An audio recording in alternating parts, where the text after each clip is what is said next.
even if this franchise was forced to jettison its old Redskins nickname and logo, why did the club also have to deep six its gorgeous uniforms? Talk about throwing the baby out with the bathwater, or were the old uniforms somehow allegedly racist too? Hey folks, was it good for you?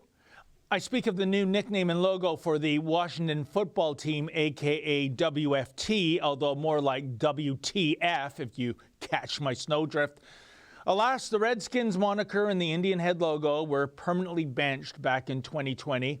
So what has 2 years worth of rebranding foreplay resulted in? Well, Washington's new nickname is the Commanders. Golly, I think I can already hear screams of outrage from those loony leftists on campus who loathe the military-industrial complex.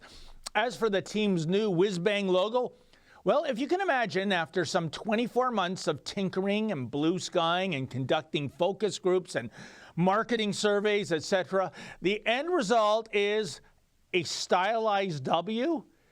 W for Washington, I guess, or maybe W for wimping out. Before I go on, is anyone out there offended by the letter W by any chance? Anyone? So far so good on the social justice snowflake front. Tell you one thing, I'm guessing the Winnipeg Blue Bombers are really pissed off right now. Their logo is also a stylized W. Nobody likes copycats. And again, to think that Washington's Etch-a-Sketch W logo took 2 whole years to develop. Then again, DC is home to a legion of bureaucrats who are underworked and overpaid and lazy. And another thing, even if this franchise was forced to jettison its old Redskins nickname and logo, why did the club also have to deep six its gorgeous uniforms? Talk about throwing the baby out with the bathwater, or were the old uniforms somehow allegedly racist too? But the real tragedy is that this gross rebranding exercise was a fix for a problem that never existed. Which is to say, back in 2016, none other than the Washington Post, or the Washington Compost, as Mark Levin likes to call it, exclusively polled Native Americans regarding the name and logo of the Washington Redskins.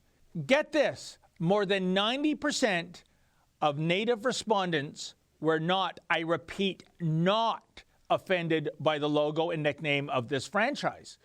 By the way, it's a modern-day miracle that the Post actually published those non-woke results, given its editorial stance on such issues. Bottom line, so much for the old saying, if it ain't broke, don't fix it.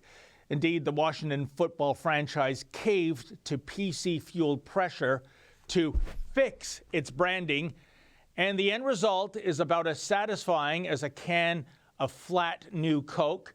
Ditto for the Edmonton Eskimos, now Elks. Ditto for the Cleveland Indians, now Guardians. Dumb nicknames and ghastly logos on those fronts, too.